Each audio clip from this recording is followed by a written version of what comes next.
Madam, ದಾಸರಲ್ಲಿ ದಾಸಶ್ರೇಷ್ಠರಾದ Shri Shri ಕನಕದಾಸರ 537ನೆಯ ಜಯಂತ್ಯೋತ್ಸವವನ್ನು ಇಡೀ ಉದ್ದಗಲ ರಾಜ್ಯ ಉದ್ದಗಲ ಕೂಡ ಭಾಳ ವಿಜೃಂಭಣೆ ಆಸಕ್ತಿಯಿಂದ ಈ ದಾಸಶ್ರೇಷ್ಠ ಕನಕದಾಸರ ಜಯಂತ್ಯೋತ್ಸವವನ್ನು ಇಡೀ ರಾಜ್ಯ ಪೂರ್ತಿ ಸರ್ಕಾರ ರಜಾ ಘೋಷಣೆ ಕೂಡ ಮಾಡಿದ್ದಾರೆ. ರಾಜ್ಯ ಪೂರ್ತಿ ರಜೆ ಕೂಡ ಇರುತ್ತೆ.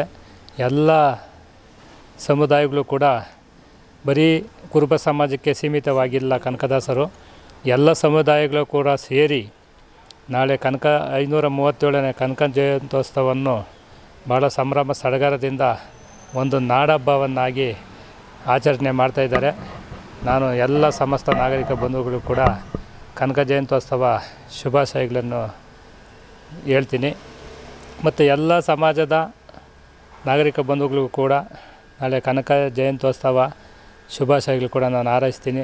ಎಲ್ಲರೂ ಒಗ್ಗಟ್ಟಾಗಿ ಈ ಕನಕ ಜಯಂತ್ಯೋತ್ಸವವನ್ನು ಆಚರಣೆ ಮಾಡ್ತಾಯಿದ್ದಾರೆ.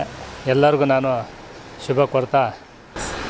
ಇದೇ ಸಂದರ್ಭದಲ್ಲಿ ಚಂದ್ರಬಾಬು ನಾಯ್ಡು ಅವರು, ಪಕ್ಕದ ರಾಜ್ಯದ ಚಂದ್ರಬಾಬು ನಾಯ್ಡು ಅವರು ಅತಿ ಹೆಚ್ಚು MLCಗಳನ್ನ ಸರ್ಕಾರೇತರದ MLCಗಳನ್ನ. ಹೌದು ಮೇಡಮ್, ಆಂಧ್ರದಲ್ಲಿ ಚಂದ್ರಬಾಬು ನಾಯ್ಡು ಮಾನ್ಯ ಮುಖ್ಯಮಂತ್ರಿಗಳು ಕೂಡ ನಮ್ಮ ಕುರುಬ ಸಮಾಜ ಹಿಂದುಳಿದಿದೆ ಅಂತ ಅವ್ರ ಗಮನದಲ್ಲಿಟ್ಕೊಂಡು ಇವತ್ತು ಎಲ್ಲಿ ಅವಕಾಶ ಜನಸಂಖ್ಯೆ ಕುರುಬ ಸಮಾಜ ಜನಸಂಖ್ಯೆ ಎಲ್ಲೆಲ್ಲಿ ಹೆಚ್ಚಿಗಿದೆ ಸಮುದಾಯ ಭವನವನ್ನು ಮಾಡಿಕೊಡ್ತೀನಿ, ಅಂಬೇಡ್ಕರ್ ಕನಕದಾಸರ ಪುತ್ಥಳಿಕೆ ಒಂದು ಕೂಡ ಮಾಡಿಸ್ಕೊಡ್ತೀನಿ, ಮತ್ತು ಕುರುಬರ ಸಮಾಜದ ಇವತ್ತು MLCಗಳಾಗ್ಬೋದು ಯಾವುದೇ ಒಂದು ಪೋಸ್ಟಲ್ಲಿದ್ದರೆ ಕೂಡ ಅವರಿಗೆ ನಾನು ಅವಕಾಶ ಮಾಡಿಕೊಡ್ತೀನಿ ಅಂತ ಕೂಡ ಚಂದ್ರಬಾಬು ನಾಯ್ಡು ಘೋಷಣೆ ಮಾಡಿದ್ದಾರೆ. ಅವ್ರಿಗೂ ಕೂಡ ಇದು ಒಳ್ಳೆ ನಮ್ಮ ಆಂಧ್ರದಲ್ಲೂ ಕೂಡ ನಮ್ಮ ಸಮಾಜದವ್ರಿಗೆ ಒಳ್ಳೆ ಗೌರವ ಕೊಡೋಂಥದ್ದು.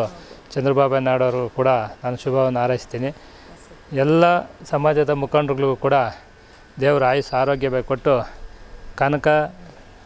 ಕನಕದಾಸರ ನಡೆಯಲ್ಲಿ ನಡೆದುಕೊಂಡು ಹೋಗಲಿ ಅಂತ ನಾನು ಕೂಡ ಕೇಳ್ಕೊತೀನಿ. ಜೈ ಕನಕದಾಸ.